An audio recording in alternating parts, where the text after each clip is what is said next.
तो जिन लोगों को नहीं पता बता दूं, मैं इस वीडियो से पहले ऑलरेडी एक वीडियो बना चुका हूँ इस टॉपिक के ऊपर, और इस वीडियो में हम इसी के आगे के क्वेश्चंस करने वाले हैं। तो जिन लोगों ने नहीं देखी वो वीडियो जाकर जल्दी देख लो। बाकी इस वीडियो को शुरू करते हैं बिना टाइम वेस्ट किए।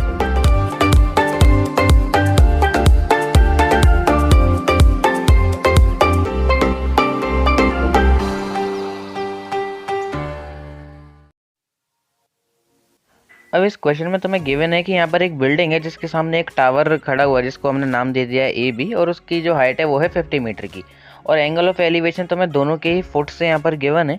अगर तुम बिल्डिंग से टावर के टॉप तक का एंगल ऑफ एलिवेशन देखो तो वो है 60 डिग्री, और टावर के फुट से अगर तुम बिल्डिंग तक का एंगल ऑफ एलिवेशन देखोगे तो वो है यहाँ पर 30 डिग्री। तो हमें ये जो बिल्डिंग है इसकी हाइट यहाँ पर फाइंड करनी है, और बिल्डिंग की जो लेंथ है वो है ये CD। इसका मतलब ये CD ही हमें यहाँ पर फाइंड करनी है कि CD की लेंथ कितनी है।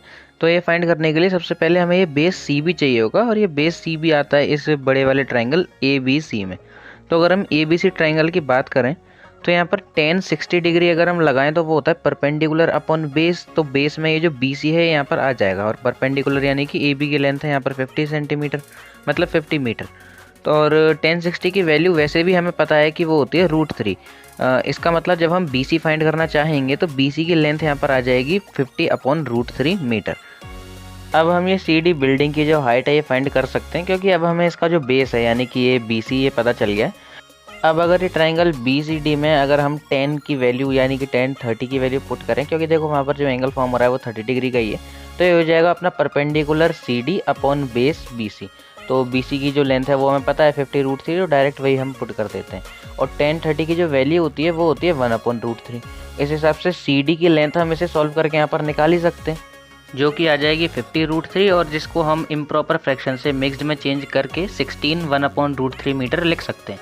और ये जो CD की लेंथ है तो CD की लेंथ ही हमें निकालनी थी, क्योंकि बिल्डिंग की हाइट भी वही CD है। चलो फिर बढ़ते हैं नेक्स्ट क्वेश्चन की तरफ। इस क्वेश्चन में दो पोल्स हैं AB और CD, सेम हाइट है उनकी, और एक 80 मीटर वाइड रोड पर एक पॉइंट है जिसको हमने कुछ भी नाम दे देते हैं यहाँ पर। वहाँ से एंगल ऑफ एलिवेशन बन रहा है एक टावर का 30 डिग्री और दूसरे का 60 डिग्री।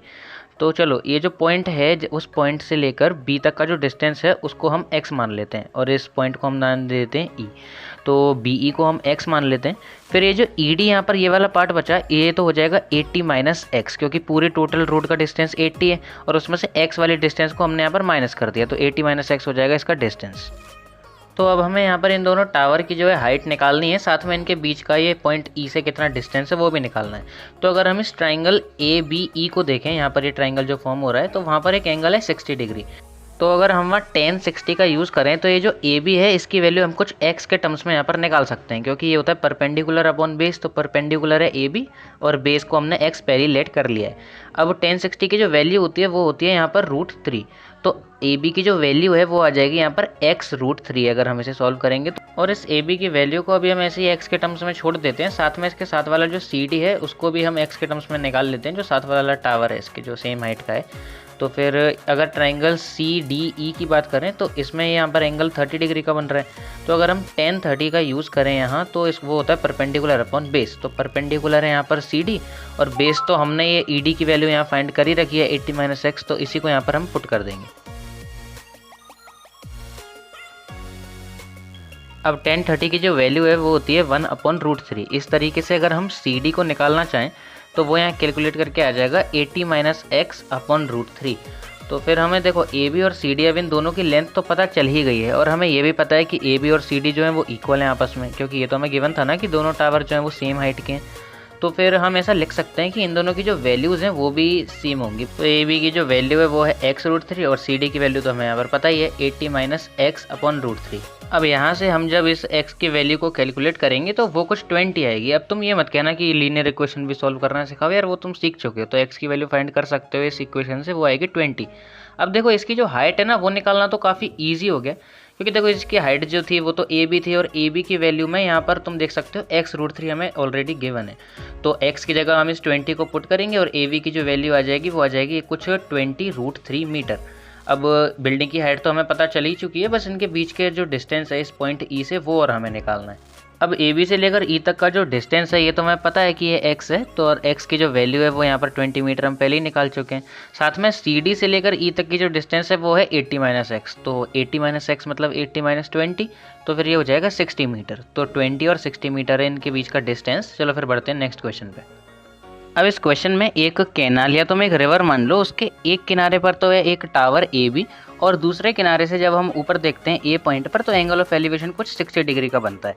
साथ में उससे 20 मीटर दूर पर एक पॉइंट है जहां से जब हम वापस से इस टावर के ऊपर देखें तो जो एंगल ऑफ एलिवेशन है वो यहाँ से बनता है 30 डिग्री का से। अब हमें इस कैनाल की विड्थ यानी कि ये जो बी डी है ये फाइंड करनी है, तो अभी के लिए हम इसको एक्स लेट कर लेते हैं। तो इसे निकालने का यार एक सिंपल तरीका तो ये है कि ये जो ए बी है ना टावर, इसकी हाइट को हम एक्स के टर्म्स में निकाल लेते हैं। तो ये ट्राइंगल ए बी डी में हम tan 60 डिग्री की जो वैल्यू है उससे फाइंड कर सकते हैं। जो tan होता है उसकी वैल्यू होती है परपेंडिकुलर अपॉन बेस, तो परपेंडिकुलर यहाँ पर ए बी और बेस तो हमने एक्स लेट कर ही लिया है। और tan 60 की जो वैल्यू है वो हमें पता है कि वो √3 होती है। इस हिसाब से जो ए बी है, ए बी की वैल्यू यहाँ पर आ जाएगी x√3। इसके बाद अगर हम ट्राइंगल ए बी सी में देखें तो यहाँ हम tan की मदद से इस क्वेश्चन को सॉल्व कर सकते हैं। वहाँ एंगल फॉर्म हो रहा है 30 डिग्री का, तो हम यहाँ पर tan 30 की वैल्यू लगाएंगे।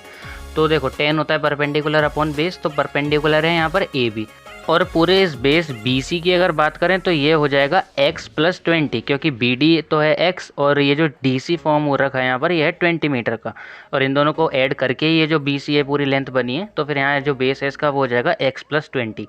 इस तरह से जो ए बी है यहाँ हम उसकी वैल्यू कुछ निकाल सकते हैं x+20 अपॉन √3। अब देखो ये जो ऊपर हमने फाइंड की थी ये भी ए बी की ही वैल्यू थी, और ये जो अब हमने नीचे फाइंड किया ये भी हमारे पास ए बी की ही वैल्यू आई है।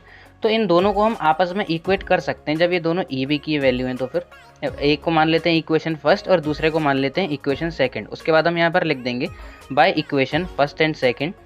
हम ऐसा कह सकते हैं कि जो x√3 है वो x+20 अपॉन √3 यानी ए बी की ही इन दोनों वैल्यूज़ के बिल्कुल इक्वल होगा।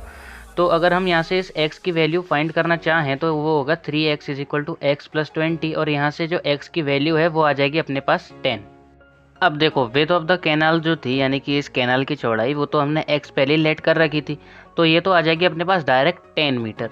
और अगर हाइट की बात करें इस ए बी यानी कि इस टावर की हाइट की, तो वो हाइट भी हमें यहाँ पर फाइंड करनी थी, जो कि मैंने तुम्हें पहले नहीं बताया, बट अभी यहाँ पर ये फाइंड करनी है हमें।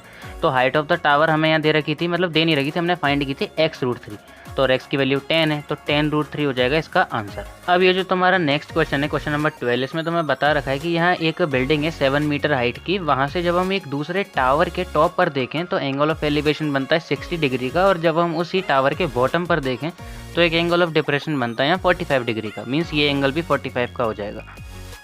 तो देखो अगर हम इस ट्राइंगल ए बी डी में देखें, ए बी डी मीन्स ये वाला जो ट्राइंगल यहाँ पर फॉर्म हो रखा है, इसमें एक एंगल है 45 डिग्री का। तो अगर हम 10 की वैल्यू की मदद से ये जो नीचे इसका बेस बी डी है वो फाइंड कर सकते हैं। तो यहाँ पर हम 10 की वैल्यू लगाएंगे 1045 की, जो वो हो जाएगी अपना ए बी जो कि 7 मीटर है अपॉन बेस बी डी, और 1045 की जो वैल्यू होती है वो होती है 1। इस हिसाब से अगर हम इस बी डी की लेंथ कैलकुलेट करें तो ये जो बी डी है वो भी हो जाएगी अपनी 7 मीटर की। इस हिसाब से इस बी डी के टॉप वाली ये जो ए ई है ये भी 7 मीटर की हुई। अब इसकी मदद से देखो हमें क्या फाइंड करना है। अगर इस ट्राइंगल ए डी ई में हम देखें तो यहाँ पर एक एंगल फॉर्म हो रहा है यहाँ पर 45 डिग्री का। तो अगर हम 1045 डिग्री से अगर हम वैल्यू निकालना चाहें इस ई डी की, ये जो ई डी यहाँ पर तुम्हें शायद दिख रही है ना ई डी, तो ये हम निकाल सकते हैं, क्योंकि देखो 1045 की जो वैल्यू होती है वो तो होती है 1, लेकिन उससे पहले हम ये परपेंडिकुलर अपॉन बेस लिख देते हैं। तो परपेंडिकुलर तो ये डी ई है और बेस है ये ए ई जो है 7 सेंटीमीटर मतलब 7 मीटर, और 1045 की जो वैल्यू होती है वो होती है यहाँ पर 1, और डी ई जो है वो अभी हमें निकालनी है। तो डी ई इस हिसाब से आ जाएगी अपनी 7 मीटर। तो डी ई अपनी 7 मीटर आ गई। अभी ऊपर की हाइट बस ये ई सी और निकाल लेनी है, तो फिर हम ये पूरे टावर की जो लेंथ है वो निकाल पाएंगे। तो इसके लिए अगर हम इस ऊपर वाले ट्राइंगल ए सी ई में देखें तो एक एंगल फॉर्म हो रहा है 60 डिग्री का। तो अगर हम यहाँ पर 1060 डिग्री की वैल्यू लगाएं तो वो हो जाएगा अपना सी ई अपॉन ए। अब ए ई तो है 7 सेंटीमीटर और 1060 की वैल्यू होती है √3। इस हिसाब से जो सी ई है उसकी वैल्यू आ जाएगी 7√3। अब इस टावर की जो हाइट है वो यहाँ से निकालना काफ़ी ईजी है, क्योंकि देखो ये हो जाएगी अपनी ये जो लेंथ ई डी है प्लस ऊपर की लेंथ सी ई, और इन दोनों की वैल्यू जो है वो हम निकाल चुके हैं। तो ई डी की वैल्यू 7 और ये जो सी ई है इसकी वैल्यू हम 7√3 रख देंगे। फिर यहाँ से 7 कॉमन ले लेने पर जो अपने पास वैल्यू बचेगी वो होगी 7 1 + √3, और ये हो जाएगी इस पूरे टावर सी डी की हाइट। चलो फिर बाकी के जो क्वेश्चंस हैं, यानी कि एंड के 4 क्वेश्चंस और रह गए इस एक्सरसाइज में, वो हम करेंगे नेक्स्ट वीडियो में।